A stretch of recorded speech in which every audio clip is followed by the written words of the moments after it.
Bonjour, je vais vous montrer comment créer un questionnaire monstrueux ou Monster Quiz dans la suite pédagogique en ligne de Smart.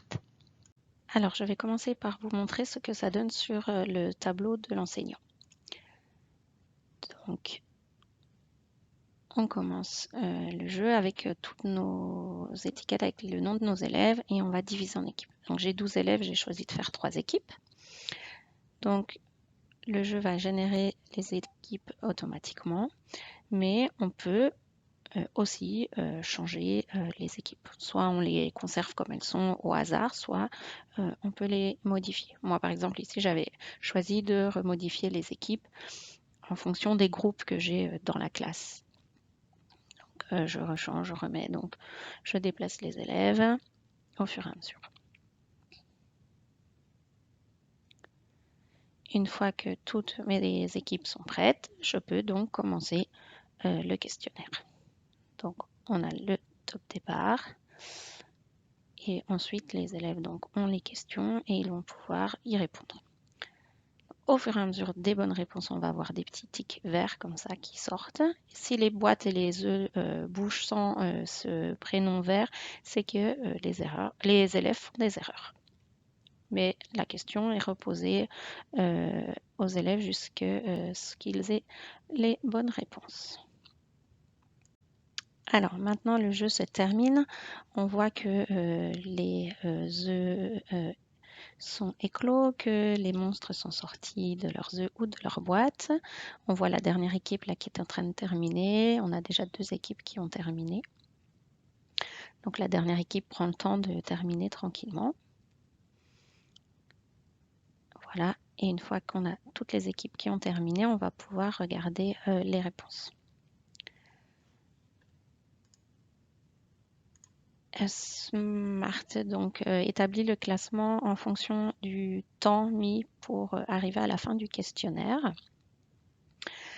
On peut aller voir ensuite la vérification pour la classe en fonction des équipes, du nombre de bonnes réponses qui ont peut-être été correctement mises ou non, si ça a peut-être une question plus compliquée par rapport aux autres. Donc je disais, Smart établit le classement en fonction du temps mis pour arriver au bout du questionnaire, pas forcément en fonction du nombre de bonnes réponses données à la première fois que la question est posée. Parce que la question est reposée tant que les élèves n'ont pas répondu à la bonne réponse. Donc, quelquefois, le classement est un petit peu faussé. Donc, moi, je dis toujours à mes élèves, attendez avant de crier victoire parce que vous pouvez peut-être avoir joué un petit peu aux devinettes, au loto sur les réponses et aller très vite au questionnaire, alors qu'une autre équipe aura peut-être pris un peu plus de temps, mais aura donné des bonnes réponses plus souvent. Donc, pour créer le Monster Quiz, on va aller sur l'icône activité qui est ici. On va chercher dans la liste des activités le questionnaire monstrueux. Et on arrive donc sur la page de programmation et on nous propose 2 types de questions, à choix multiples ou vrai ou faux. Alors je vais commencer par exemple avec les questions à choix multiples. Je peux changer ensuite. Donc par exemple, je pourrais dire quel est ce nombre 3D de U. Et ici, je vais proposer des réponses. Alors, par exemple, 32, 23, 55, 30, pardon, 32. Et donc, la bonne réponse est donc 32 que j'ai mis en premier. Donc, je vais bien mettre la croix sur la bonne réponse 32. Ensuite, je vais ajouter une question. Je peux ajouter 10 questions en tout. Je vais choisir toujours une question à choix multiple. Par exemple, ça pourrait être passé, présent ou futur.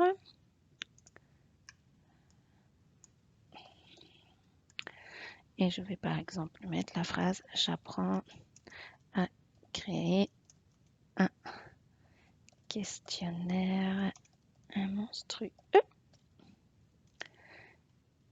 Donc, passé, présent, futur. Et ici, la bonne réponse est présent, donc je ne vais pas oublier de cocher présent. Je vais ajouter une autre réponse, je vais vous montrer. Alors, cette fois, on va prendre vrai ou faux. Et par exemple, on peut prendre la question Madrid est la capitale de la France. Hop. Et ici, c'est bien évidemment faux, donc je vais cocher faux. Je vais ajouter une autre réponse. Je pourrais faire aussi en maths, par exemple 1,45 qui est plus grand que 1,045 et cette fois, c'est vrai. Donc, je peux continuer comme ça à ajouter des questions et je vais mettre suivant. Ici, j'ai un tableau récapitulatif de toutes mes questions et les réponses qui sont en face. Donc, c'est important de vérifier qu'on n'a pas fait d'erreur. Et ensuite, on a deux boutons ici, rendre aléatoire l'ordre des questions. Donc, en fonction du questionnaire que vous faites, ça peut être intéressant de changer l'ordre ou non. Et puis ici, on a une limite de temps. Alors, si on a envie que les élèves répondent assez rapidement, parce que peut-être c'est un calcul mental ou des choses comme ça, qu'il n'y a pas forcément beaucoup de choses à lire, on peut peut-être mettre un temps. Et si ce temps-là, on peut l'augmenter ou le diminuer au fur et à mesure, hein, comme on le souhaite. Ou alors, on enlève carrément la limite de temps et là, les élèves ont le temps qu'ils veulent pour répondre au questionnaire tout seul. Et ensuite, on va cliquer sur terminer. Et voilà, notre jeu va apparaître et il est créé. Alors cette fois, je vais vous montrer ce que voit l'élève sur son écran. Donc tant que l'enseignant n'a pas commencé le jeu, il est dit donc à l'élève que pour le moment, il n'y a aucune activité qui se lance. Donc à partir du moment où l'enseignant lance, l'écran change et il indique à l'élève donc que il faut qu'il attende que l'enseignant fasse les équipes. Donc ici, je suis seule à jouer. Donc on va m'attribuer une équipe, je suis équipe verte, mais chaque enfant verrait dans quelle équipe il se trouve et avec quels autres enfants de sa classe ou voilà, il va se retrouver en équipe. Donc, une fois que l'enseignant est prêt, il a donné la consigne. Quelquefois, moi, je donne la consigne avant, comme ça les élèves n'ont pas besoin de relire les questions, puisque pour moi, ils sont en première année de primaire. Donc, la lecture n'est pas encore aisée pour tout le monde. Donc, l'enseignant lance le jeu, les élèves se préparent et ensuite, ils vont pouvoir répondre aux questions. Donc ici, 1 plus 5, et je calcule, je donne la réponse qui me paraît la bonne. Si j'ai raison, on me dit bravo et on va me donner notre question. Je vais continuer, ainsi de suite. Et à la fin, alors par exemple ici, je vais faire exprès de me tromper. Donc ça me dit non. Et en fait, la question reviendra à un autre moment. Alors pour le coup, là, je vais me dépêcher de répondre. On va voir que la question, elle va revenir à la fin. Tout à l'heure, vous voyez, j'avais dit qu'on pouvait étendre le temps. Ici, sur ce questionnaire-là, j'avais mis donc 20 secondes pour que les enfants répondent. On voit aussi qu'ici, il reste 6 questions.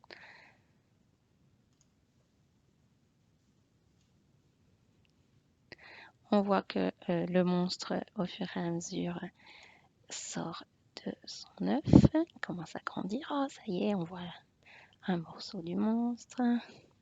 En général, les enfants sont en même temps qu'ils calculent. Ah, moi je vois ça, ainsi de suite. Très motivant. 7.